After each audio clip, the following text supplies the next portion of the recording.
भारतीय विद्या मंदिर की ओर से मैं सम्माननीय कमलाकांत त्रिपाठी जी का हार्दिक स्वागत करता हूं, अभिनंदन करता हूं। यह व्याख्यान श्रृंखला हमने गत वर्ष प्रारंभ की थी, जिसमें कि हम भारतीय ज्ञान परंपरा और अधुनातन ज्ञान विज्ञान से संबंधित विषयों पर व्याख्यान का आयोजन करते हैं। इसमें हम आमंत्रित भी करते हैं अध्येताओं को, और अगर उनका आना संभव नहीं होता है तो हम ऑनलाइन व्याख्यान के जरिए भी इन व्याख्यानों को आयोजित करते हैं।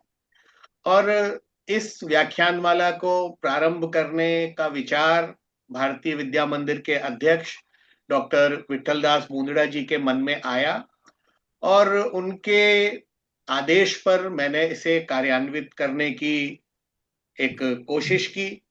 इसी प्रयास के तहत आज का व्याख्यान है, और आज के हमारे व्याख्यानदाता हैं वरिष्ठ लेखक, वरिष्ठ उपन्यासकार, भारतीय संस्कृति के अध्येता और वरिष्ठ सिविल सर्वेंट रहे लंबे समय तक, लगभग 35-37 साल तक। त्रिपाठी जी ने हमारा अनुरोध स्वीकार किया और आज वे यह व्याख्यान देने के लिए हमारे साथ उपस्थित हैं। मैं उनका अपनी संस्था के अध्यक्ष की ओर से और अपनी ओर से हार्दिक स्वागत करता हूं, अभिनंदन करता हूं। उनका एक संक्षिप्त परिचय मैं देना चाहूंगा। त्रिपाठी जी ने इलाहाबाद विश्वविद्यालय से राजनीति विज्ञान में एमए किया और पंजाब विश्वविद्यालय से एमफिल की उपाधि प्राप्त की। उसके बाद वे भारतीय राजस्व सेवा में आ गए। कुछ वर्ष उन्होंने अध्यापन किया और उसके बाद वे भारतीय राजस्व सेवा में आ गए, और लगभग 37 वर्ष की सेवा के बाद वे director general income tax investigation और इनकम टैक्स ओम्बड्समैन के रूप में वहां से सेवानिवृत्त हुए। आपके कुछ बहुत ही प्रसिद्ध उपन्यास हैं: पाही घर, बेदखल, सरयू से गंगा। कहानी संग्रह हैं जानकी बुआ, अंतराल, मृत्युराग, और प्रबंधन पर भी आपकी पुस्तकें हैं। ऐसे विद्वान का अपनी संस्था की ओर से स्वागत करते हुए मुझे बहुत हर्ष है। उन्हें कई सम्मान और पुरस्कार भी प्राप्त हुए हैं। उनकी सूची लंबी है, मैं अभी उनका जिक्र नहीं कर रहा हूं। मैं और अधिक समय न लेते हुए अपने आज के अतिथि व्याख्यानदाता श्री कमलाकांत त्रिपाठी जी से अनुरोध करूंगा कि वे अपने आज के विषय संस्कृत भाषा का वैशिष्ट्य और उसका सृजन भंडार, इस अत्यंत महत्वपूर्ण विषय पर अपनी बात कहने के लिए मैं सम्माननीय त्रिपाठी जी को आमंत्रित करता हूं। और उनका व्याख्यान लगभग 1 घंटे का होगा। तो अब जो माइक है मैं त्रिपाठी जी को सौंपता हूं, वे अपना व्याख्यान प्रारंभ करें। सम्माननीय त्रिपाठी जी। धन्यवाद और आपको अभिवादन तथा आपकी संस्था भारत विद्यापीठ को भी मैं अपनी शुभकामनाएं देता हूं, जिसकी वजह से हम लोग यहाँ उपस्थित हुए हैं। ये मेरे लिए सौभाग्य की बात है कि मैं आपसे जुड़ा। आज का विषय बहुत विशद है और मैं जब इस पर विचार करने लगा कि मुझे क्या कहना है तो वाकई दिक्कत में पड़ गई कि 1 घंटे में क्या हो सकता है। लेकिन जब मैंने इसको स्वीकार किया था इस विषय को, तब मुझे ध्यान नहीं था कि इतना विस्तार इसमें है और इसके बिना इसको किसी अर्थवान किसी एक सार्थकता तक पहुंचाना कठिन है। फिर भी समय सीमा के भीतर जो कुछ हो सकता है करते हैं, नहीं तो फिर कभी। देखिए, संस्कृत कई मानों में संसार की अन्य भाषाओं से अलग है, वैदिक संस्कृत से भी अलग है। इसीलिए इसका नाम जो है, इसकी संज्ञा और इसकी प्रकृति एक ही है। संस्कृत इसका नाम भी है और संस्कारित करके बनी हुई है। ये विकसित नहीं हुई, न विकसित हो सकती भविष्य में। और ये जानबूझकर ऐसा किया गया है, आयास किया गया है। संस्कृत एक ऐसी भाषा है जो पूर्णतः व्याकरण से व्याकरण पढ़ करके सीखी जा सकती है।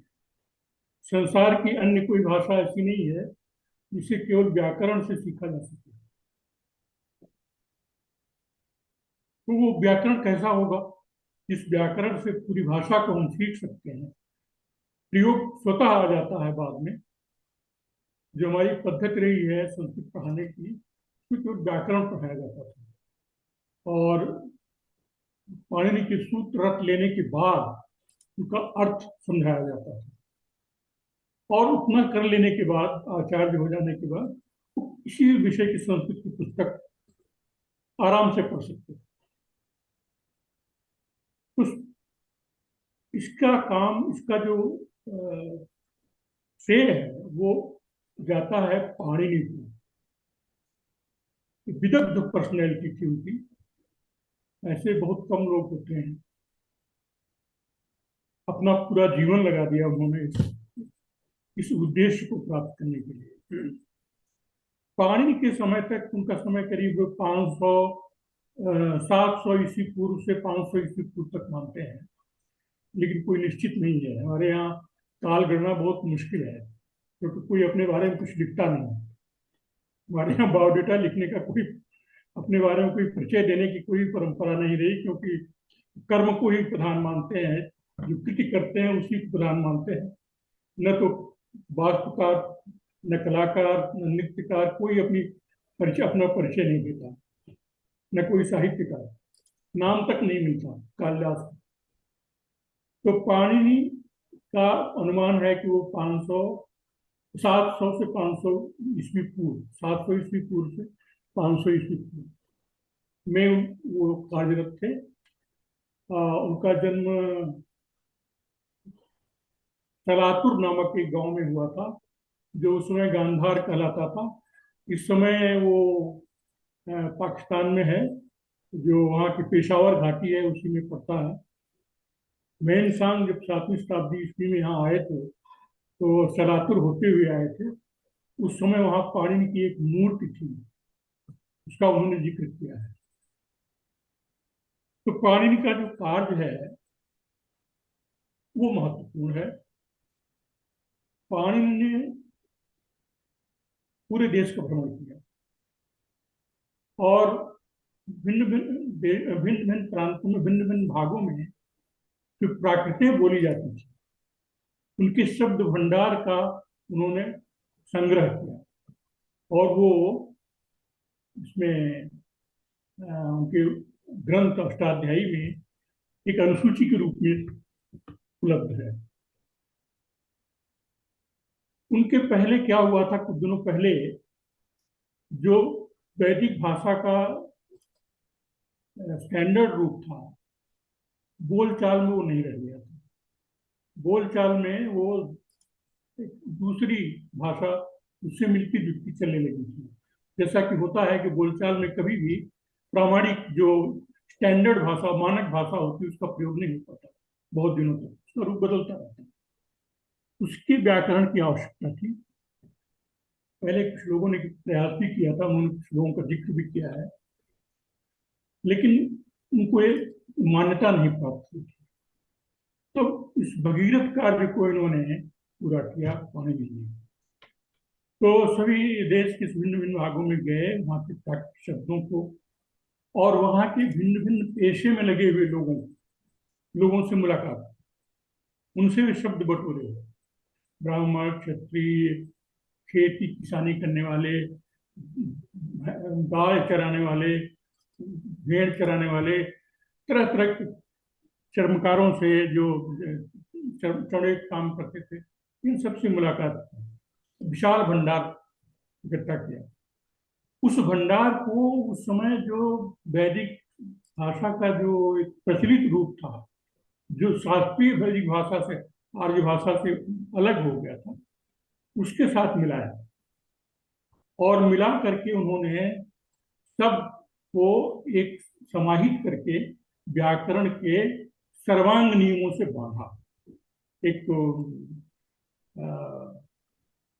कोई भी शब्द ऐसा नहीं जिसको कि हम जिसकी व्युत्पत्ति को हम व्याकरण के बिना सिद्ध कर लें। तो उनके पहले के एक आचार्य थे, उन्होंने कहा कि सारे शब्द धातुओं से बनते हैं। उन्होंने मान लिया इस चीज को कि हाँ, अधिकांश शब्द धातुओं से बनते हैं। लेकिन बोलचाल की प्राकृतों में ऐसे तमाम शब्द आ गए हैं जिनकी धातु का पता ही नहीं चलता। उन शब्दों को भी उन्होंने ग्रहण किया। तो इस प्रकार से एक समावेशी भाषा का निर्माण किया उन्होंने और उसको ऐसा रूप दिया जो न केवल पूरे देश में मानक था, बल्कि वो परिवर्तित ही न हो सके। उन्होंने एक कठिनाई का सामना किया था। वैदिक भाषा का नया रूप सामने आ गया था, वो रूप इसका न बने, अन्यथा वो अगम्य होती जाएगी, आगे आने वाली पीढ़ियों के लिए अगम्य होती जाएगी। जैसे कि यहाँ तक कि शेक्सपियर के जमाने की अंग्रेजी आज कठिन लगती है, और जो अपभ्रंश काल की हिंदी है, जो प्राकृत स्थानीय प्राकृत का अंतिम रूप थी, वो तो बहुत ही कठिन लगती है।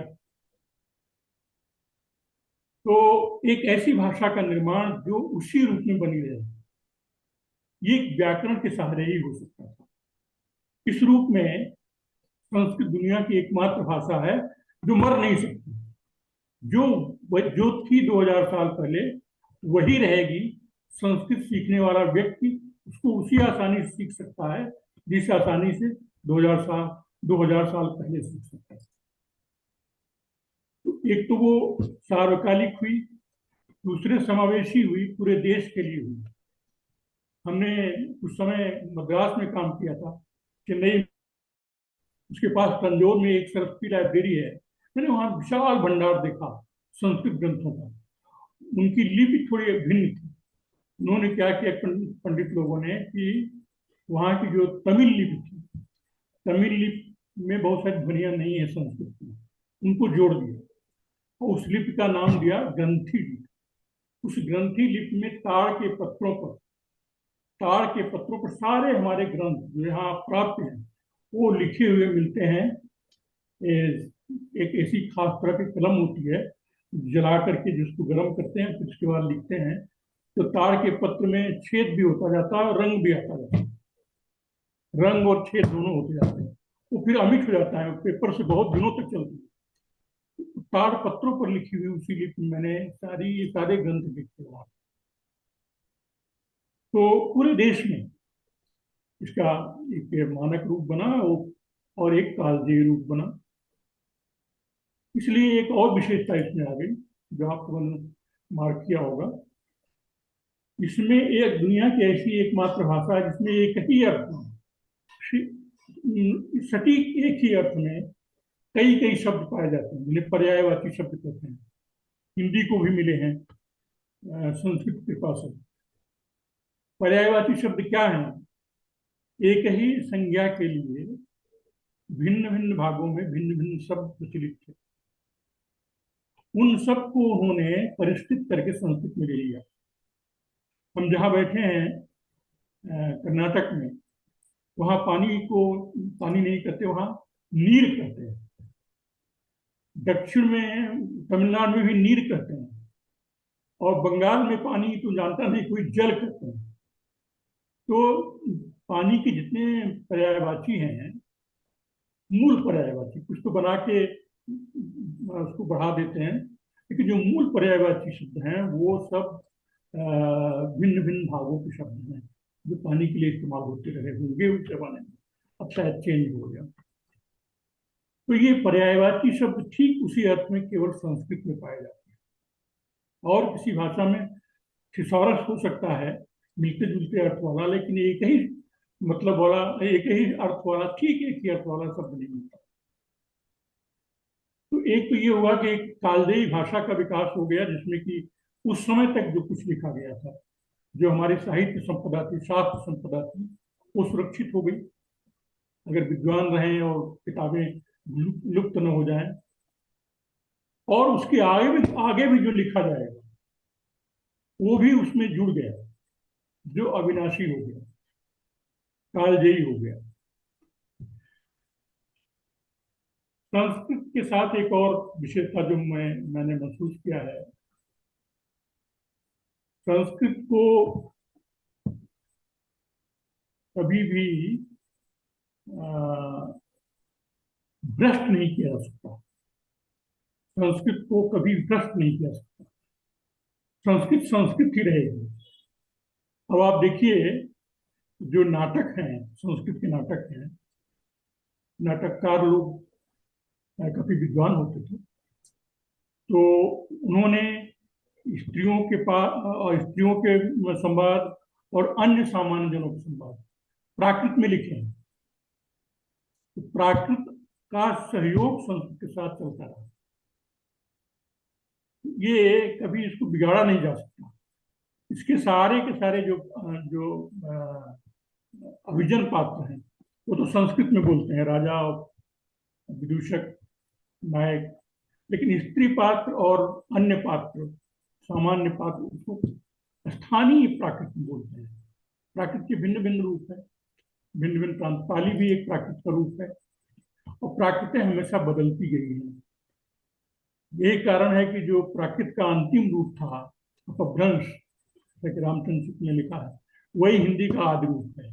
आज की जो बोलियां हैं हमारे भिन्न भिन्न प्रांतों की और भाषाएं, वो सब प्राकृत की देन है। प्राकृत के अद्यतन रूप कर सकते हैं। खड़ी बोली अद्यतन रूप की प्राकृत की एक खास इलाके में। अच्छा, तो संस्कृत का निर्माण इसीलिए हुआ कि हमारा जो विविध, हमारी जो सभ्यता संस्कृति है, और विविध क्षेत्रों में जो काम हो रहे हैं, वो सब उसमें सुरक्षित रहे। तो संस्कृत हमारी एकता को, अनेकता में एकता लाने का एक बहुत बड़ा मेरुदंड है। उसके बिना संभव नहीं था कि हम पूरे देश की संस्कृति को, कोई दक्षिण में पैदा हुआ, कोई कवि, कोई नाटककार, कोई मध्य प्रदेश में हुआ, कोई बंगाल में हुआ, उन सब की एक भाषा, और वो हमको गम्य है। तो ये योगदान था पाणिनि का। इसके लिए उन्होंने पहली बार वर्णमाला बनाई। वर्णमाला को मानकीकृत किया। उनके जो 14 सूत्र हैं, जो उनकी अनुसूची में आते हैं, अयुण रिलरिक एवं अयु छवरट नण जमगणनम गवय जगदस कपदस कपचटक चट्टो कपे सरल, 14 माहेश्वर सूत्र हैं। और इनमें जो अंतिम शब्द है वो हलंत है, लेकिन उसका उसका प्रयोग होता है उस वर्ग के सभी शब्दों, सभी अक्षरों को, सभी ध्वनियों को करने के लिए। तो ये उनको प्राप्त हुए, जैसा कि एक किंवदंती है, एक पूरा कथा है कि वो उनके डमरू से निकले हैं शंकर के। लेकिन जैसे भी हो, इन्होंने उसका वर्गीकरण 14 हिस्सों में किया। अंतिम हलंत है, और उनकी जो सारे सूत्र हैं वो इसी आधार पर बने हैं, इन्हीं अक्षरों के आधार पर बने हैं। ये तो हो गया संस्कृत की विशेषता के बारे में, जो पाणिनि रचित है, और उसको पूर्णता प्राप्त हुई पतंजलि और भर्तृहरि के द्वारा। पतंजलि ने उसका भाष्य लिखा, महाभाष्य। वही पतंजलि हैं जिन्होंने योग सूत्र भी लिखा। जो लोग कहते हैं दो अलग हैं, ऐसा कुछ नहीं है। पतंजलि दोनों एक ही हैं, और विविध प्रतिभाओं के लोग हमारे देश में रहे हैं, अब भी हैं। तो पतंजलि ने उसका जो महाभाष्य लिखा, तो पतंजलि के पहले उसके वार्तिक लिखे गए थे, वो लुप्त हो गए।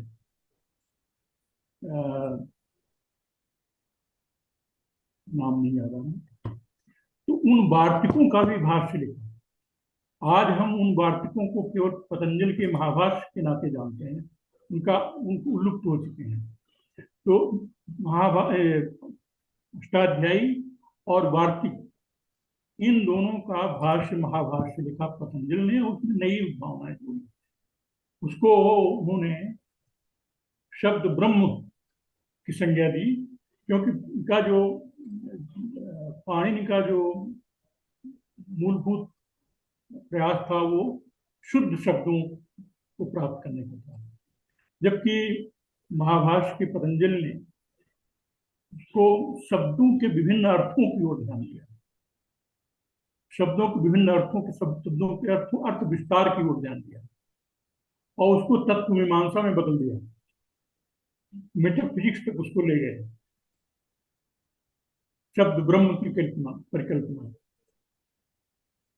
और इस तरह उनका मुख्य योगदान इसमें है। एक एक और चीज की उन्होंने शुरुआत की, स्फोटवाद।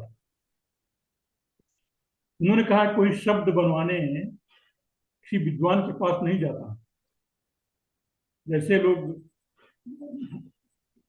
औजार बनवाने जाते हैं वैसे कोई नहीं जाता। मनुष्य में एक संस्कार बस जो अंदर रहता है,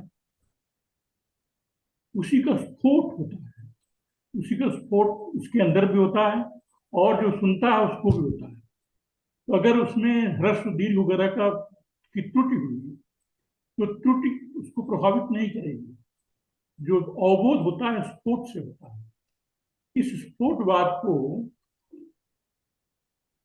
विकसित किया भर्तृहरि ने अपने वाक्य पदियम में। उन्होंने 3 तरह के विस्फोट का जिक्र किया, वाक्य स्फोट, शब्द स्फोट और पद स्फोट। और तीनों के बारे में उन्होंने 3 उत्स बताए उसके, कि जो हमारा अवबोधन होता है, हम बोल रहे हैं तो बहुत चिंतन करके शब्द नहीं, विचार के लिए चिंतन कर सकते हैं, शब्द हमारे अंदर स्फुटित हो रहे हैं, स्फोट हो रहा है। अवबोधन भी स्फोट से होता है, फिर उसको हम संप्रेषित करते हैं।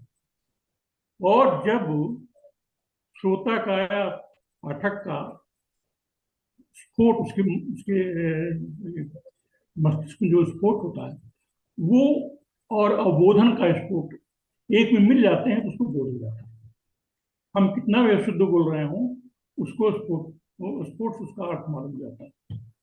तो स्फोटवाद ने संरचनावाद को जन्म दिया। उस पर भर्तृहरि के वाक्य पदियम पर बहुत काम हो रहा है। तो इन तीनों विभूतियों को हम संस्कृत का जन्मदाता कर सकते हैं। संस्कृत का पूर्ण स्वरूप जो प्रकाश में आया, ये 3 हमारी मूर्तियां हैं, पाणिनि, पतंजलि और भर्तृहरि। भर्तृहरि के नाम से 3 शतक भी हैं।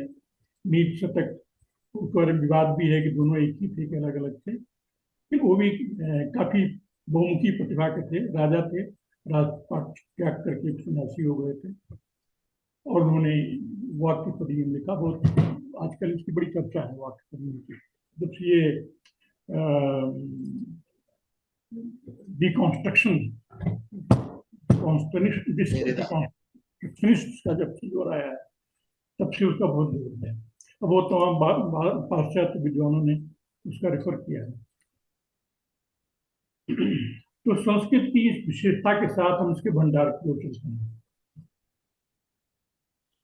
इस संस्कृत का भंडार तो अपरिमित है।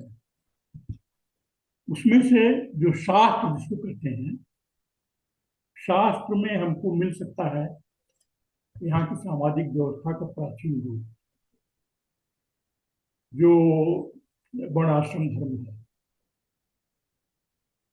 लेकिन शास्त्रेतर जो सामग्री है, साहित्य, शुद्ध साहित्य है, अलंकार शास्त्र है या साहित्य शास्त्र है, उसमें कहीं आपको सामाजिक व्यवस्था का कोई हस्तक्षेप नहीं मिलता।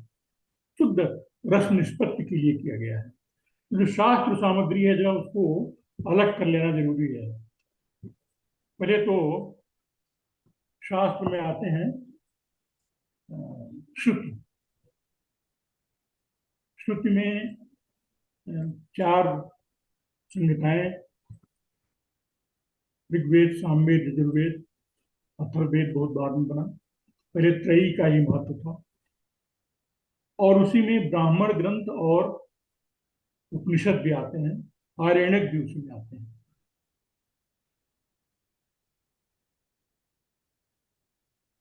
इनमें से जो जो जो ऋग्वेद में एक पुरुष सूक्त है, पुरुष सूक्त प्रक्षिप्त है, ये सिद्ध हो चुका है।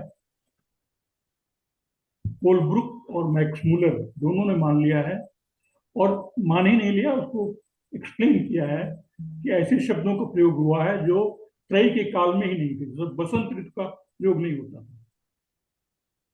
और उसमें जो छंद छंद विधान है, वो छंद विधान ऋग्वेद काल तक विकसित नहीं हुआ था। तो ये बाद में मुझे लगता है, जब ये वर्ण व्यवस्था या जाति व्यवस्था आनुवंशिक हो गई, पेशे आनुवंशिक हो गए, उसके बाद इसको जोड़ा गया है। इसीलिए आप देखेंगे कि उपनिषदों में कहीं इसका कोई जिक्र नहीं है। उपनिषदों में शुद्ध ज्ञान की बात होती है, आत्मज्ञान की बात होती है। आपको शायद मालूम होगा कि दारा शिकोह ने 50 उपनिषदों का अनुवाद फारसी में किया था। जो दरबारी कवि थे शाहजहां के,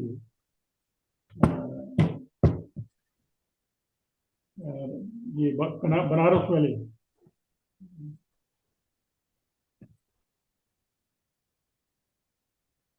जो उनके दरबारी कवि थे, उनके और बनारस के अन्य पंडितों के सहयोग से फारसी में अनुवाद किया, सिर्र अकबर के नाम से। सिर्र अकबर, एकमात्र सबसे बड़ा रहस्य, और उसी को उसका लैटिन अनुवाद हुआ। उसके लैटिन अनुवाद से उपनिषदों का ज्ञान यूरोप में पहुंचा। शोपेनहावर ने उसी को पढ़ के कहा कि भारतीय ऋषियों ने शायद सत्य को पहचान लिया था, सत्य के प्रति उनकी उत्कट जिज्ञासा थी, जो अन्यत्र नहीं मिलती, अन्यत्र कहीं नहीं मिलती। तो सीधे कृष्णों का अनुवाद तो बहुत बाद में हुआ। श्री अकबर की करामात है, इसने पहुंचा दिया यूरोप में इसको। श्री अकबर के जो अनुवाद हुआ फारसी का अनुवाद बहुत पहले से होता रहा था, उससे यूरोप परिचित हो गया उपनिषदों से। तो उपनिषदों का जो ज्ञान है वो बेजोड़ है। उपनिषदों के आधार पर ही यहाँ पर 6 वैदिक दर्शन बने, और उसमें से एक तो निरीश्वर है, सांख्य दर्शन निरीश्वर सांख्य है। बाद में भाष्यकारों ने उसमें कुछ जोड़ने घटाने की कोशिश किया, लेकिन जो कपिल का निरीश्वर सांख्य है वो निरीश्वर सांख्य है। निरीश्वर सांख्य केवल इस अर्थ में नहीं कि ईश्वर का विचार नहीं करता, ईश्वर का खंडन करता है और कई तर्क देता है। उस उपादान कारण नहीं हो सकता है, वो अगर उसको मान लिया जाए तो फिर आदमी दास बन जाएगा, उसकी संकल्पना शक्ति खत्म हो जाएगी, वो मोक्ष भी नहीं प्राप्त कर सकता। तो उसमें एक तो निरीश्वर सांख्य है। दूसरा जो मीमांसा है जैमिनी का, वो ईश्वर निरपेक्ष है। उसमें केवल 2 ही कर्म है, वेद रहित, वेद विदित कर्म करना, और वेद से जो बाधित हैं, जो वेद में जिनका विधान नहीं है, जो जो रोके गए हैं, उन कर्मों को न करना। वेद विहित कर्म करना और वेद विरुद्ध कर्म न करना, केवल यही जीवन का लक्ष्य है। और इसी से तत्व बनता है जो आगे चल के फल देता है। इसके लिए ईश्वर की कोई आवश्यकता नहीं है। और आप अद्वैत को देखिए, जो शंकराचार्य जी का द्वैत उत्तर मीमांसा, उसमें भी ईश्वर मनुष्य से अलग नहीं है, मनुष्य की चेतना से अलग नहीं है। वो कोई पर्सनल गॉड नहीं है, तो कचेरी लगा के कहीं बैठा हुआ नहीं है कि वो हमारे कर्मों का दंड दे, फल दे, और कभी दंडित करे, कभी उनको उसका अच्छा फल दे। रिवार्ड और पनिशमेंट नहीं देता वो। मनुष्य की जो चेतना है, चेतना का एक विशेष गुण यह है कि वो पार्थक्य भाव से ही जान पाती है, ज्ञाता और ज्ञेय के संबंध से जान पाती है। वस्तु ज्ञेय है और ये ज्ञाता है, लेकिन खुद को नहीं जान पाती। ज्ञाता को कैसे जानेगा? एक शंकर ने एक उन्नत अवस्था की कल्पना की, चेतना की एक उन्नत अवस्था, तुरीय अवस्था की कल्पना की और अनुभव किया ध्यान समाधि से, जिसमें कि वो चेतना खुद को भी जान सकती है, और वही चेतना ब्रह्म है। एक्स वाई जेड कुछ भी कर सकते हैं, जो चेतना खुद को जान सकती है, उस जानने की अवस्था में ज्ञाता ज्ञेय और ज्ञान तीनों एक हो जाते हैं, वो भिन्न नहीं रह जाते हैं। वही संपूर्ण जगत में व्याप्त है, सब कुछ उसी से मिला हुआ है।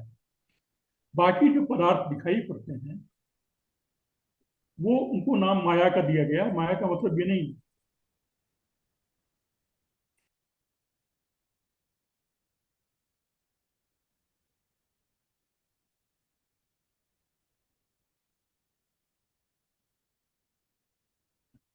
हाँ, उसका मतलब ये नहीं है कि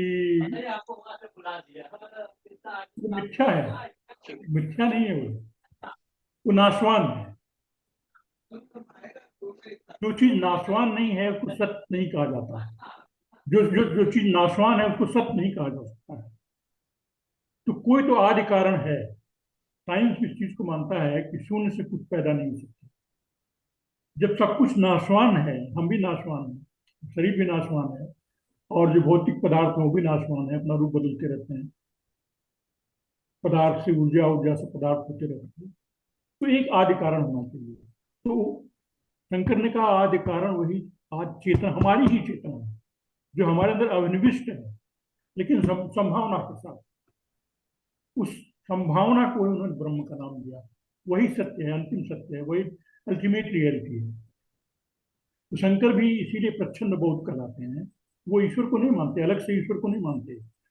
हमारे अंदर अविनिविष्ट है ईश्वर, मनुष्य ही ईश्वर है, और सबकी चेतना में अविनिविष्ट है। चेतना में जो भेद है, वो भेद पदार्थ बनाते हैं। अगर वो अपने सही स्वरूप को जान ले चेतना, तो सबकी चेतना एक ही है। ये ज्ञान ये उपनिषदों से ही निकला है। ये जो चार महावाक्य हैं, तत्वमस, अहम ब्रह्मास्मि, प्रज्ञानम ब्रह्म, अयम आत्मा ब्रह्म, ये चार महावाक्य हैं। ये हमको उपनिषदों में ही प्राप्त होते हैं, और ये सब इनके समानांतर शब्द, इनके समानांतर विचार संहिताओं में भी है। संहिताओं में देखिए दो है, एक तो है ज्ञान कांड और एक है कर्म कांड। कर्मकांड का तो करीब करीब सफाया हो गया महात्मा बुद्ध जी की कृपा से, क्योंकि कुछ में अति हो गई थी, कर्मकांड प्रमुख हो गया था। कर्मकांड के अलावा जो ज्ञान कांड है, वो सबलाइम है, वो अमर है, उसको आप काट नहीं सकते। उसी से उपनिषद निकला है। उपनिषद और आरण्यक, ये दोनों वेदों के संहिताओं के ज्ञान कांड है, और ब्राह्मण ग्रंथ उनके कर्मकांड की व्याख्या करते हैं। वैसे कुछ उपनिषद भी ब्राह्मणों में शामिल है, इन सब में घालमेल है। अच्छा, ये तो हुआ हमारे वैदिक साहित्य का। इसके बाद जो वेदांग बने, 6 वेदांग बने, शिक्षा, कल्प, निरुक्त, व्याकरण,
आपको आवाज आवाज आ रही है? हाँ सर, आवाज आ रही है, बिल्कुल। अच्छा, मैं आगे बढ़ूं? जी बिल्कुल बिल्कुल, स्वागत। चलिए, हम लोग ये वेदांगों पर थे। शिक्षा, जी कल्प, निरुक्त, व्याकरण, ज्योतिष।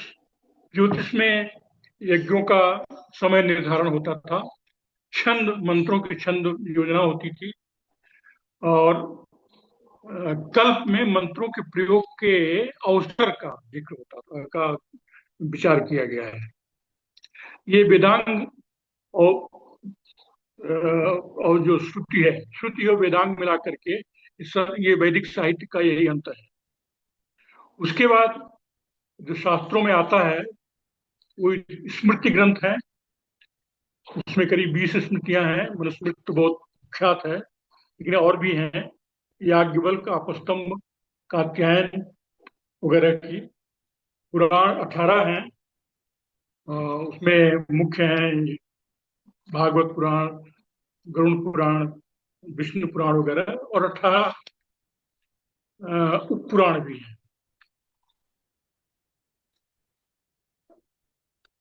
श्रुतियों के माध्यम से जो ज्ञान प्राप्त हुआ, उसकी स्मृति के आधार पर ही लिखा गया।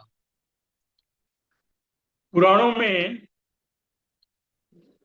एक बात और है कि कहीं कहीं तो वैदिक ज्ञान को समझाने की कोशिश की गई है कहानियों के माध्यम से, लेकिन अधिकांश कहानियों का कोई आधार नहीं है, कल्प है।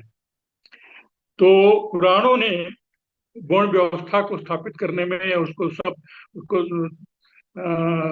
स्थायी करने में बहुत बड़ा योगदान दिया। इस पर मैं एक चीज बताना चाहूंगा कि ऋग्वेद काल में एक ऋचा आती है जिसमें वो ऋषि यानी कवि कहता है कि मैं बढ़ई का काम करता हूँ, मेरे पिता वैद्य हैं और माँ आटा पीसती है, और इन्हीं सब साधनों से हम सभी अपने अपने मार्ग पर चलते हुए शुभ की कामना करते हैं।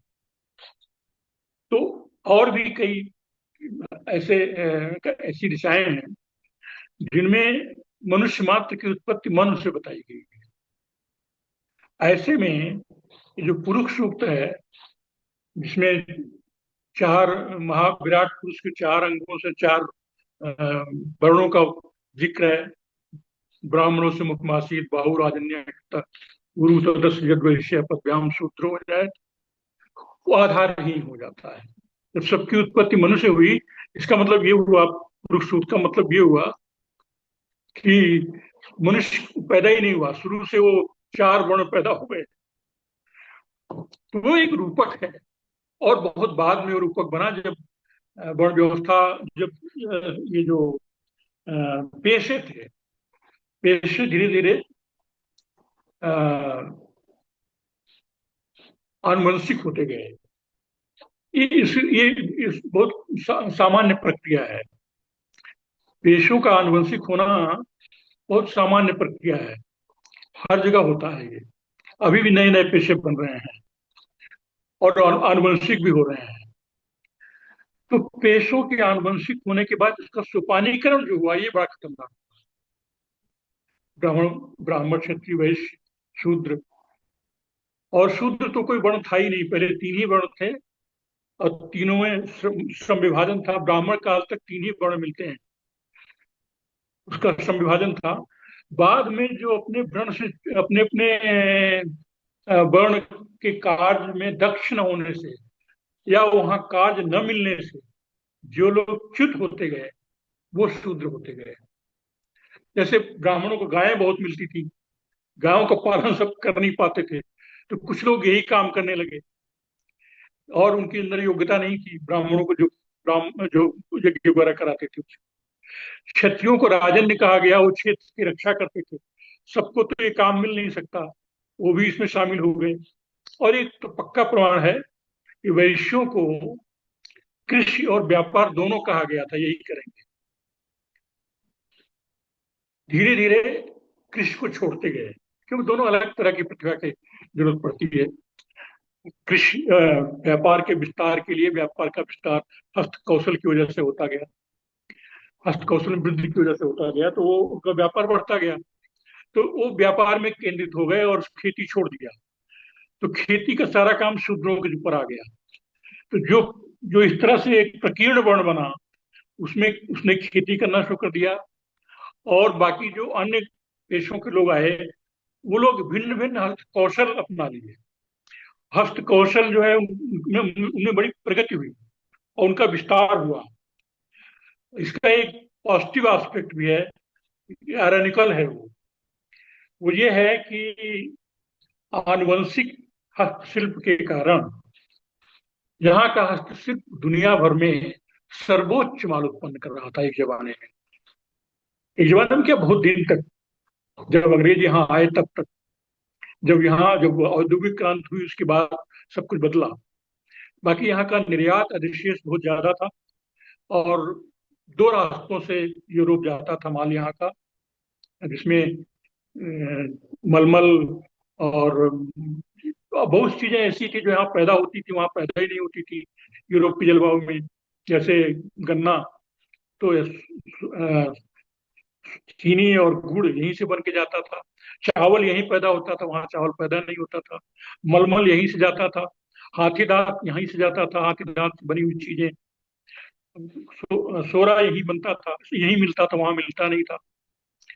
तो बहुत सारी चीजें ऐसी थी जो यहाँ पर यूनिक थी उस जमाने में।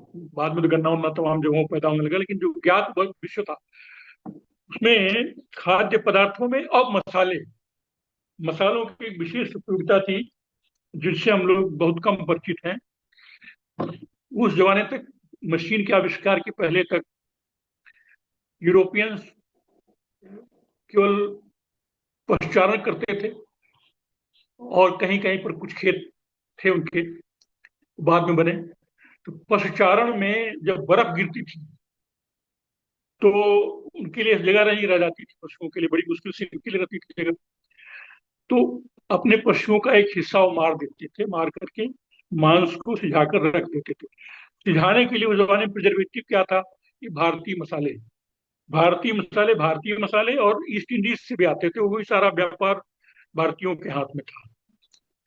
1453 में ये प्रणाली खत्म हो गई। 1453 में वो जो ऊँटों के कारवां जाते थे, वो कुस्तुनतुनिया होकर के जाते थे, वहीं से अदला बदली होती थी। कुस्तुनतुनिया पर तुर्कों ने कब्जा कर लिया, ऑटोमान एम्पायर की, ऑटोमान तुर्क ने।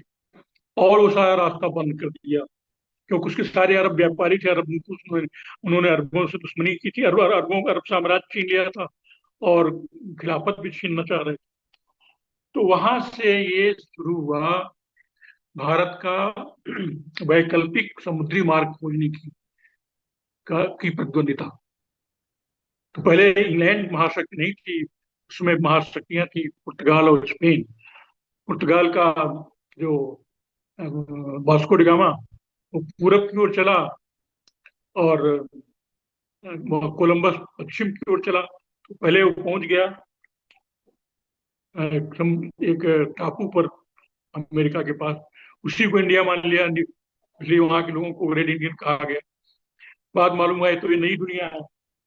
बाद में, उसके बाद 7 से 7 साल बाद, 1907 1497 में वास्को डिगामा का भी यहाँ पर पहुंचा, भारत में, दक्षिण भारत में।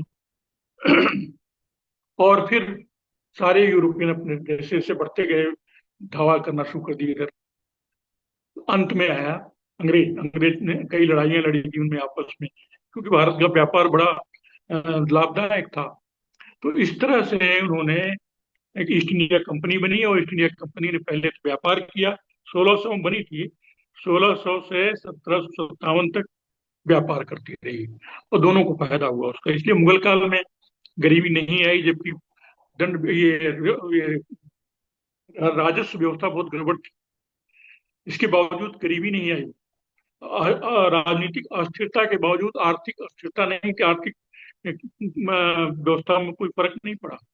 लेकिन ईस्ट इंडिया कंपनी के समय में धीरे धीरे करके व्यापार तो कब्जा कर ही लिया। व्यापार इनके हाथ से ले लिया, इंडियंस के।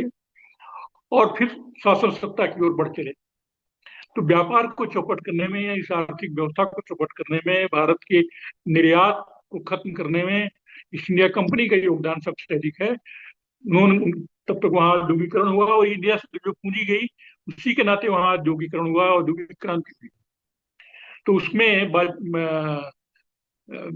कच्चे माल के उत्पादन के लिए इस्तेमाल करने लगे कपास वगैरह, और तैयार माल को के उपभोग के लिए, के विक्रय के लिए इसका इस्तेमाल करने लगे। तो ये एक इंसिडेंटल एडवांटेज था हस्त कौशलों के और जाति प्रथा के आनुवंशिक होने का, जो काफी दिन तक भारत की अ, समृद्धि का कारण बना। यही कारण है, आप देखते हैं जो फाहियान आया या वेनसांग जब आया हर्ष के समय तक, सब जनता को सुखी बताते, कोई ऐसा आदमी मिलता नहीं जिसने कोई सोने का वस्त्र, सोने का कोई आभूषण न पहन रखा। इतना सोना आता था बाहर से, इतना अधिक माल यहाँ से जाता था कि उसका अधिशेष सोने और चांदी की सिल्लियों में आता था। तो यहाँ इसीलिए सब बड़े बड़े लुटेरे आए, नादिर शाह और अहमद शाह अब्दाली, और बाद में मोहम्मद शाह के टाइम पर जो आया उसने दिल्ली में तहस नहस किया। तो इतना सब जाने के बावजूद ईस्ट इंडिया कंपनी को बहुत लाभ मिला है। क्लाइव ने बयान दिया था जो उस पर मुकदमा चला वहां पर, कि हमको तो कहा गया था आप जितना चाहिए उतना ले जाइए। मीर जाफर ने कहा था मेरे सामने पूरा खजाना खुला था, तो मैं तो सब कुछ ले सकता था, मैंने इतना तो कम लिया, ये तो सब परंपरा है वहाँ ईस्ट इंडिया कंपनी की। तो छूट गया था, इसीलिए छूट गया था, लेकिन बाद में उसने अपने को आत्महत्या कर लिया। ये हाल है हमारे जाति व्यवस्था। अब हम आते हैं साहित्य पर, शुद्ध साहित्य पर। शुद्ध साहित्य के दो हमारे स्वर्ण कलश हैं, एक नाटक और दूसरा महाकाव्य। नाटक बहुत प्राचीन विधा है यहाँ की। महाभारत में दो नाटकों का जिक्र आता है, उनके मंचन का जिक्र आता है। एक रामायण नाटकम, अ, एक और नाटक है, नाम मुझे लिखा हुआ था। और रामायण में अयोध्या का वर्णन करते समय आता है वधु नाटक संघ्रेश संयुक्ता। ऐसी यहाँ पर नाटक दल थे, नाटक के संगठन थे जिसमें केवल वधुएं काम करती, स्त्रियां काम करती। तो लेकिन नाटक लिखने की परंपरा की शुरुआत भास से होती है। भास से इसलिए हम मानते हैं कि जो भरत का नाट्य शास्त्र है, भरत के नाट्य शास्त्र में जो विधि निषेध दिए हुए हैं, वो भी अपने आप में बहुत ही अमूल्य ग्रंथ है, यूनिक ग्रंथ, दुनिया में कहीं नहीं है वैसा, इतना सांगो पांगो नाट्य और नृत्य दोनों पर। तो उसके जो विधि निषेध हैं वो भास नहीं फॉलो करते, भास के बाद के सारे कवि फॉलो करते हैं। तो भास का काल इसीलिए भरत के काल से पहले है, करीब 5वीं शताब्दी ईसा पूर्व। और भास के नाटक अभी तक ज्ञात नहीं थे। 1920 में गणपत शास्त्री को एक कन्याकुमारी में एक नंबूदरी घर से 13 नाटक मिले, और वहां अभिनीत होते आ रहे, उसमें नाम नहीं लिखा था किसके। तो उसमें एक नाटक था स्वप्न वासोदत्तम, उसका भास के नाटक के रूप में अन्यत्र उल्लेख हुआ था। उसके भाषा साम्य से मालूम हुआ कि 13 नाटक भास के हैं। तो जो ज्ञात हमारे नाटककार हैं उनमें हम भास को मान सकते हैं। जहां तक कालिदास का संबंध है, कालिदास के बारे में, उनके काल के बारे में तो और सब चीजों के बारे में तो है ही है, कालिदास के काल के बारे में बहुत बड़ा विवाद है। पश्चिमी इतिहासकार जितने हैं वो सब उनको चौथी 5वीं शताब्दी में मानते हैं, ये गुप्त काल में, जबकि भारतीय मत पहली शताब्दी से पूर्व का है, और उसके पक्ष में बहुत सारे हमने खुद महसूस किया। कालिदास बार बार उज्जैनी का जिक्र करते हैं। तो वो पाटलिपुत्र में नहीं थे, वो गुप्तों की राजधानी में, वो उज्जैनी में थे। उज्जैनी में एक राजा थे विक्रमादित्य, उन्हीं के उपाधि धारण किया था चंद्रगुप्त विक्रमादित्य ने। वो विक्रमादित्य वो थे जिन्होंने की शक संवत चलाया। शक संवत 57 साल पहले ईस्वी सन से है। इसका मतलब वो पहली शताब्दी ईसा पूर्व में थे। उज्जैनी से उनका जो लगाव है वो बार बार उनकी मेघदूतम में आता है, और भी सब जगह। और वो मालविका अग्निमित्र में आता है। अग्निमित्र जो है दूसरी शताब्दी ईसा पूर्व का है। तो दूसरी शताब्दी ईसा पूर्व का घटना जो थी, उसी को लेकर उन्होंने मालविका अग्निमित्र लिखा था। अब विक्रमोर्वशीयम भी लिखा था, जिसने कि विक्रम संवत चलाया था। तो वो पहली शताब्दी ईसा पूर्व में कालिदास का समय है। कालिदास के नाटक तीन बहुत मशहूर हैं। वो तीन ही नाटक उन्होंने लिखा।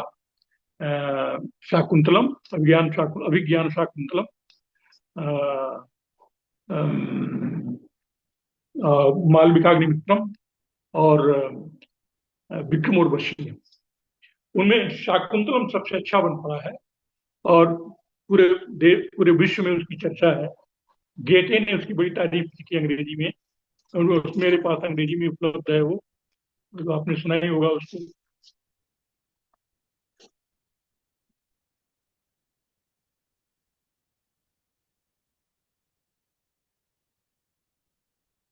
तो ये कालिदास के बाद, कालिदास तो कालिदास की विशेषता ये थी। आप है ना? हेलो? सुन रहे हैं आपको, हेलो? बिल्कुल। हाँ, है ना? आप है ना? ठीक ठीक। हाँ, बिल्कुल है, हाँ, बिल्कुल है। ठीक ठीक। कालिदास की विशेषता ये थी कि उन्होंने वैदर्भी रीत का सहारा लिया। वैदर्भी रीत माने प्रसाद, कोमल कांत पदावली, नाद सौंदर्य और सरल भाषा। कालिदास इसमें माहिर थे। और उनकी जो उपमाएं हैं, वो पक पक पर उपमाएं देते हैं। इतनी इतनी सटीक उपमाएं किसी और ने नहीं दिया। उपमा कालिदासस्य भारवे रथ गौरवम, दंडी पद लालित्यम, भाषे माघे सन त्रयो गुणा। तो उपमा के क्षेत्र में कालिदास का कोई सानी नहीं। लेकिन कालिदास अकेले नाटककार नहीं, बहुत से और भी नाटककार, जैसे भवभूति। भवभूति का काल है 8वीं शताब्दी। ये यशोवर्मन के दरबार में थे। दक्षिण भारत से आए थे ये, उस प्रदेश से आए थे जहाँ ये विंध्य क्षेत्र से। इनके भी तीन नाटक हैं। तीन में दो, एक ही उपलब्ध है पूरा, वो है उत्तर रामचरितम। उत्तर रामचरितम जिसने भी पढ़ा है उसको मालूम होगा कि वो कम से कम एक क्षेत्र में कालिदास के आगे चले गए हैं। उत्तरे रामचरिते भवभूति विशिष्यते, वो ये है कि उन्होंने प्रकृति का बहुत यथार्थ वर्णन किया है। उन्होंने देखा था, विंध्य प्रदेश में रहने वाले थे, तो प्रकृति का जो बहुत जो कठोर रूप है उसका बहुत यथार्थवादी वर्णन किया है। और दूसरा, उन्होंने करुण रस को करुण रस को सबसे प्रमुख रस बना दिया। उनका बाकी सारे रस जो है वो करुण रस ही हैं। एक को रस करुण में वो निमित्त भेदा। निमित्त जैसे जल में भंवर और बुदबुदे और लहरें पैदा होती हैं, लेकिन होता है सब जल ही। वैसे ही करुण रस ही भिन्न भिन्न रूपों में 9 रसों में आता है। और इस करके दिखाया, इन्होंने सीता निर्वासन को, जो कि वो भी प्रक्षिप्त है, वाल्मीकि कांड में प्रक्षिप्त है। आपको आप बताएंगे वाल्मीकि में दो कांड प्रक्षिप्त हैं, उत्तरकांड और बालकांड, दोनों, इन्हीं दोनों कांडों में वाल्मीकि कथा भी आती है। अब वाल्मीकि ने थर्ड पर्सन में कथा लिखा है। तो वो अपने बारे में थर्ड पर्सन में लिखा है, और वाल्मीकि का रामचंद्र जी के समय से कोई ताल्लुक हो ही नहीं सकता, क्योंकि वो वाल्मीकि का आदि का काव्य है, और वो पाणिनि के बाद लिखा गया। इन्हीं दोनों में वाल्मीकि कथा आती है, इन्हीं में से उत्तरकांड में सीता निर्वासन कथा आती है, जो बिल्कुल प्रक्षिप्त है। और इसको कुछ नहीं करना है, आपको बालकान उठाइए, अनुवाद दिया हुआ है, अनुवाद जो जो विषय सूची का अनुवाद पढ़ लीजिए। इन दोनों कांडों की सामग्री राम कथा से कोई संबंध नहीं रखती, एक से एक बाहरी पटांग पौराणिक कथानक उसमें घुसेड़े गए हैं। और भाषा भी अलग है।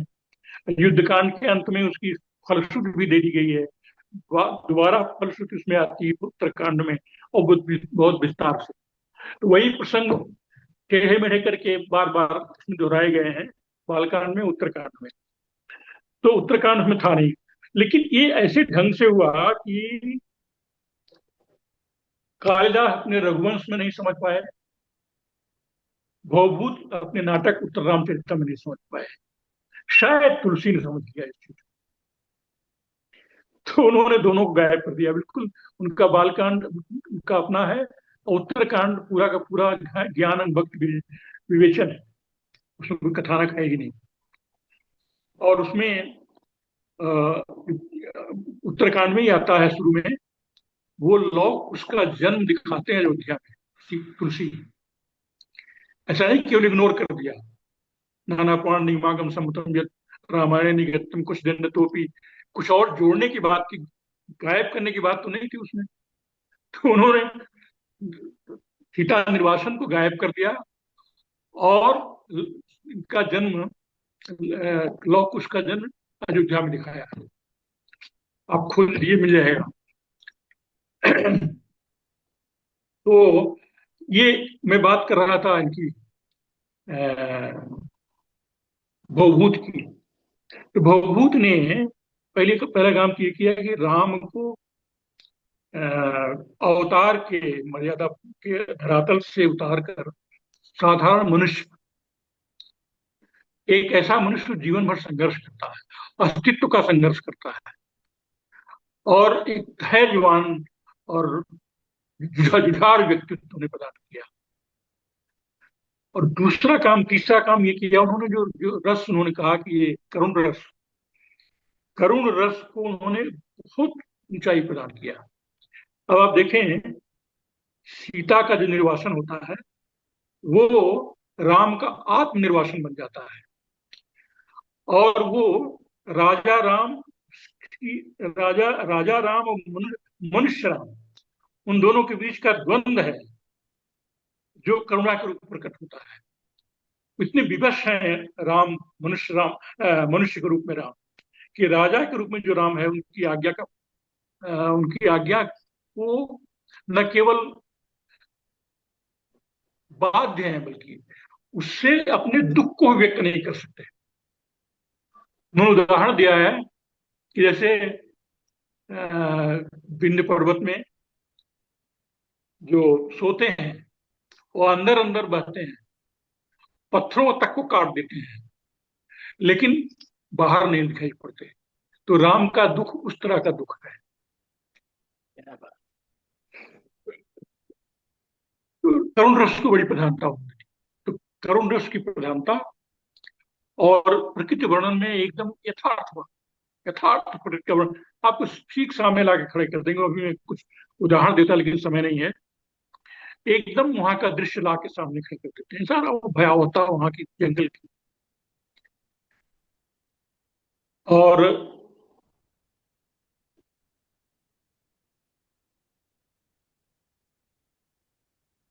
एक और उनकी विशेषता है,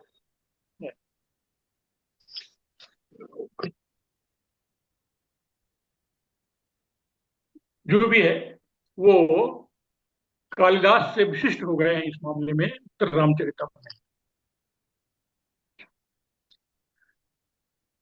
उनके बाद तो कमी नाटक लिखे गए। एक उनका नाटक है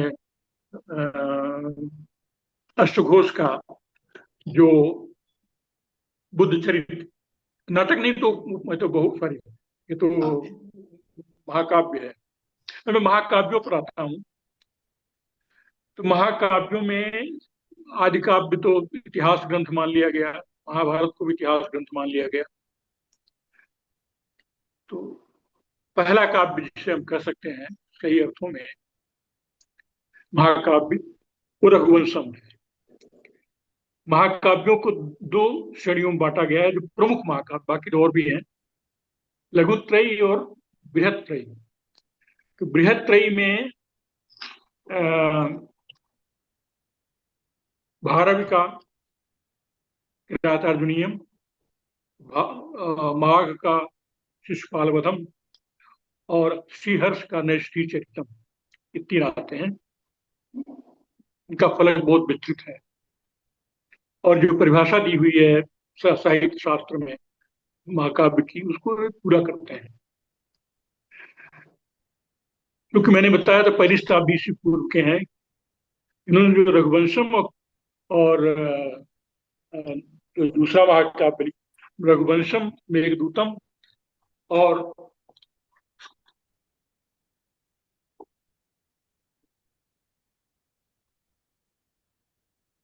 कुमार संभवम, कुमार संभवम, मेघदूतम और रघुवंशम, ये तीनों लघुत्रयी में आते हैं। ये तीनों कालिदास के हैं, लघुत्रयी तीनों कालिदास के हैं और बृहत्त्रयी तीनों भिन्न भिन्न व्यक्तियों के हैं। जबकि कालिदास ने इनके अलावा तीन बहुत उत्तम नाटक भी लिखे, और भी ग्रंथ उनके नाम से आते हैं, ऋतु संहारम जैसे है, और भी कई ग्रंथ हैं जो उनकी भाषा से जोड़ करके लोग देते हैं देखते हैं, लेकिन वो निश्चित नहीं है। तो कम से कम तीन लघुत्रयी महाकाव्य और तीन नाटक कालिदास के हैं और अपनी तरह के विशिष्ट हैं, वैदर्भी शैली में लिखे हुए हैं। रघुवंशम में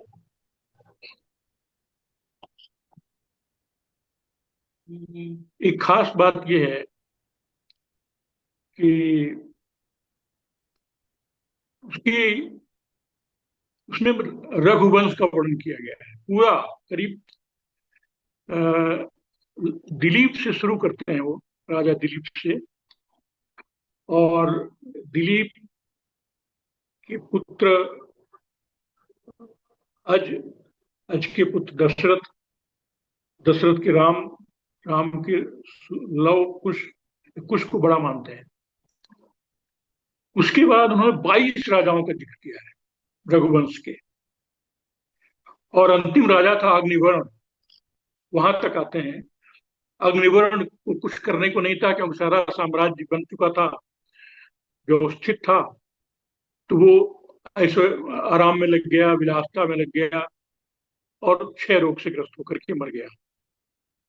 उसी के साथ रघुवंश का नाश हो गया।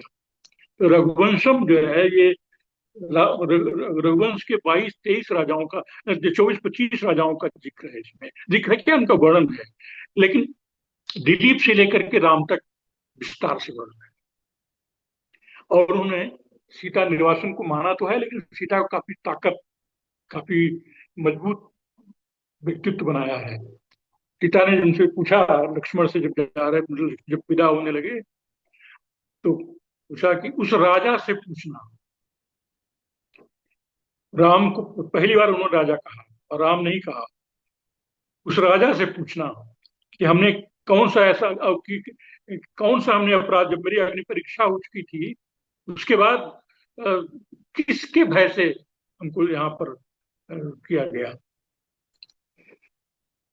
तो उन्होंने भी थोड़ा सशक्तिकरण की कोशिश किया और भूत ने तो उसको राम की त्रासदी ही बना दिया।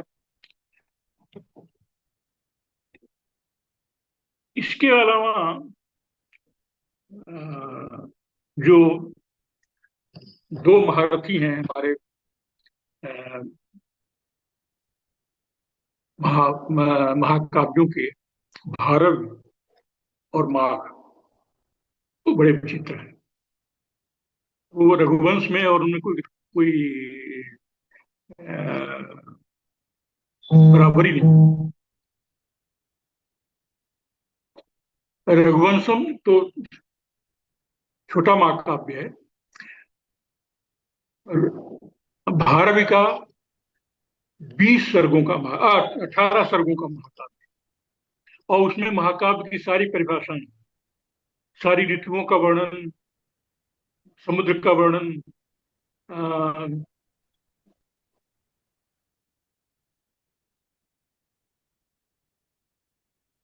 श्रृंगार का वर्णन, ये सब उसमें आता है। और माघ तो उससे भी आगे निकल गए। हाँ, एक चीज और जो जिसकी शुरुआत किया भारत ने, चित्र काव्य। चित्र काव्य के लिए दो चीजें जरूरी हैं। एक तो भाषा बहुत समृद्ध होनी चाहिए, और दूसरे कवि को बहुत ही अ, विशेषज्ञ होना चाहिए, भाषा का भी और अपने कवि कर्म का भी। एक ऐसा श्लोक है उसमें, भारत के किराता अर्जुनीयम में, जिसमें एक ही अक्षर आते हैं, केवल एक ही र से है, र ही अक्षर आता है, और वो सार्थक है। और न केवल सार्थक है, बल्कि जो उस कथा के प्रवाह को भी आगे बढ़ाता है। ऐसे ही एक ऐसा श्लोक है जिसको अगर उल्टा करके पढ़ें, अक्षर बाय अक्षर, तो पुनः वही अर्थ आ जाता है, पुनः वही श्लोक आ जाता है, लेकिन उसके अर्थ भिन्न भिन्न हैं, और दोनों ही कथा के प्रवाह में सहायक होते हैं।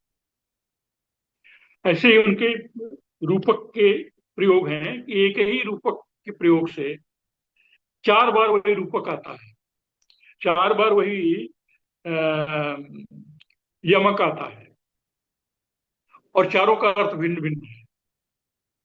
उसमें मैंने एक लेख में लिखा है, आप चाहेंगे तो मैं भेज दूंगा। लेकिन माघ तो उनसे भी आगे बढ़ गए।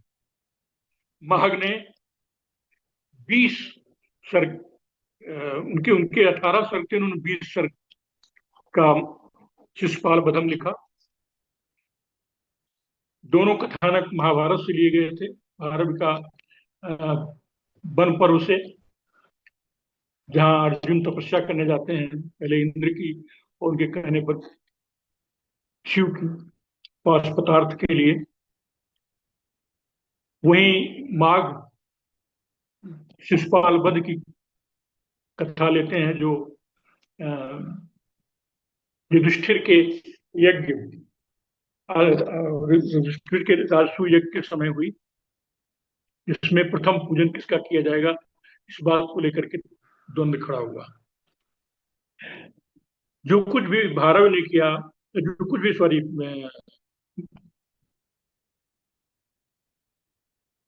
हाँ, जो कुछ भी भारत ने किया, उनको उन्होंने काटने की कोशिश की, और वाकई काट चुके। इसीलिए वो जो कहा गया है, उपमा का दर्श से भारवे रथ गौरवम, दंडी पद लालित्यम, सर्वे संत तीनों माघे संति गुणा। तो माघ में सारे गुण हैं। माघ बहुत बड़े विद्वान थे, साहित्य शास्त्री थे, व्याकरण थे, अ, उनको उष्ट विद्या का ज्ञान था, अश्व विद्या का ज्ञान था, अ, उष्ट हस्त विद्या का ज्ञान था। उस जमाने में ये सब चीजें प्रचलित थी। और अ, त्रयी और दर्शन का ज्ञान तुमको था ही। तो उनका मार्ग जो है वो शिखर पर जा सकता है। उनका मार्ग का जो मार्ग का है, जिसे शिशुपाल वर्धन मैंने कहा, वो भारतीय महाकाव्य का शिखर है। उसमें एक 6 ऋतुओं का वर्णन एक साथ होता है। 6 ऋतु में एक साथ रेवतक पर्वत पर घटित होती हैं। जैसे भारवी ने किया था इंद्रनील पर्वत पर 6 ऋतुओं का गठन एक साथ, वैसे ही माघ ने भी किया। और माघ ने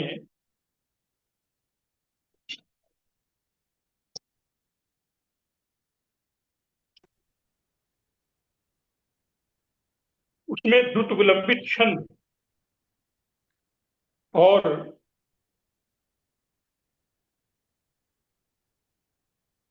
यमक अलंकार, इन दोनों का इतना बढ़िया प्रयोग किया है, ऐसे लगता है जैसे एक धारा गिर रही हो कोई ऊपर से, पहाड़ी पर आकर टकराती हो, फिर आगे नीचे आती हो, फिर टकराती हो और बिखर जाती हो, फिर अंत में बिखर जाती हो। ये ऐसी ध्वनि सुनाई पड़ती है उसमें। मैं उसका एक श्लोक आपको सुनाता हूँ।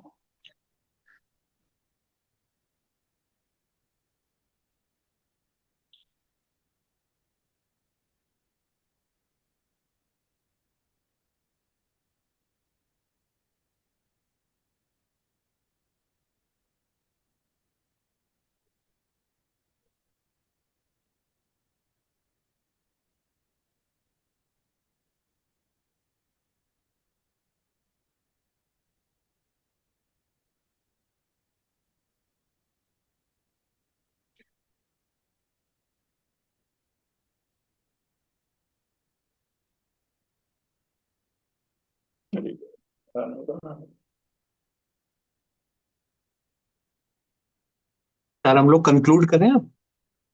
हाँ, एक श्लोक आपको सुनाता हूं मैं, जी जी।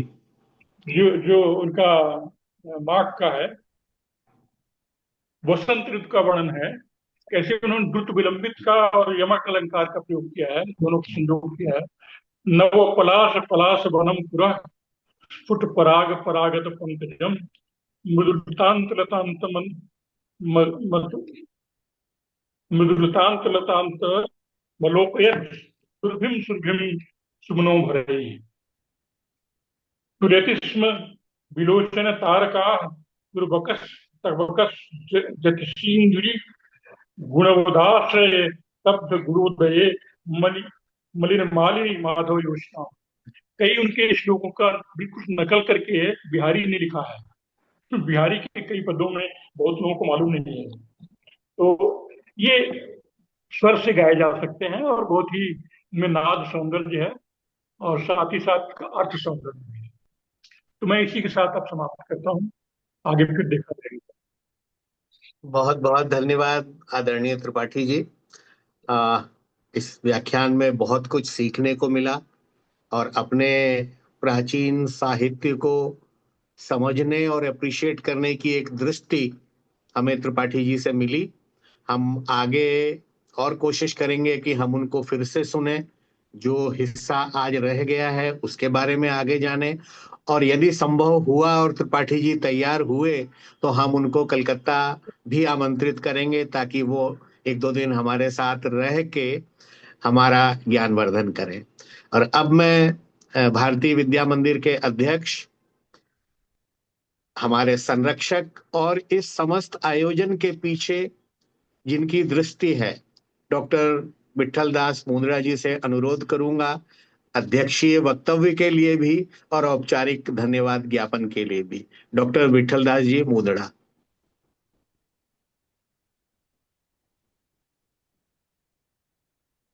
पंडित कमलाकांत जी त्रिपाठी और हमारे अन्य जो श्रोतागण ऑनलाइन उपलब्ध हैं, बड़ा बड़ा ही सार गर्भित और गंभीर व्याख्यान आपने सुना।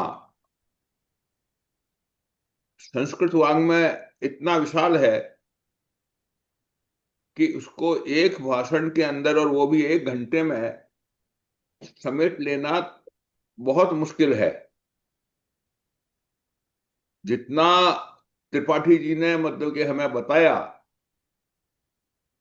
वह भी उन्होंने काफी कुछ इसको संक्षिप्तीकरण करके बताया है और बहुत कुछ छूट भी गया है। अब कभी इनसे हम जानना चाहेंगे कि जो सूत्र ग्रंथ हुए, जैसे पतंजलि का योग सूत्र, और उसके अलावा गृह सूत्र, ये सूत्र, धर्म उसके सूत्र। अलावा ब्रह्म सूत्र और हम्म। अन्य सब इस प्रकार सूत्र ग्रंथ आए। ये सूत्र ग्रंथों की क्या विशेषता रही, और इसके अलावा आगे चले तो बहुत सी ऐसी चीज ग्रंथ आते हैं जिसके अंदर स्तुतियां है, जो बाद बाद के आचार्य हुए, जैसे शंकराचार्य का साहित्य है, अद्भुत साहित्य उनका। उसी प्रकार बहुत से बाद के अंदर और फिर बाद में पंडितराज जगन्नाथ तक आते आते तो हम कहाँ चले गए, और फिर जयदेव। तो ये देखिए, समय का अभाव है, बहुत सी चीजें छूट गई हैं। हम त्रिपाठी जी से फिर सुनेंगे, लेकिन इतना कह सकता हूं कि हमें बहुत आनंद आया, और इसके लिए मैं त्रिपाठी जी को अपने दिल से बहुत बहुत धन्यवाद देता हूं। और भगवान इन्हें शतायु प्रदान करे, और इसी प्रकार हमारा ज्ञानवर्धन करते रहें। हम इनसे संपर्क के अंदर फिर भी आते रहेंगे। धन्यवाद। आप सबको भी धन्यवाद जिन्होंने इतने धैर्यपूर्वक सुना। आगे नमस्कार। भी हम इसी प्रकार उनसे संपर्क में रहेंगे। धन्यवाद। बहुत बहुत धन्यवाद त्रिपाठी जी को और सभी लोगों को।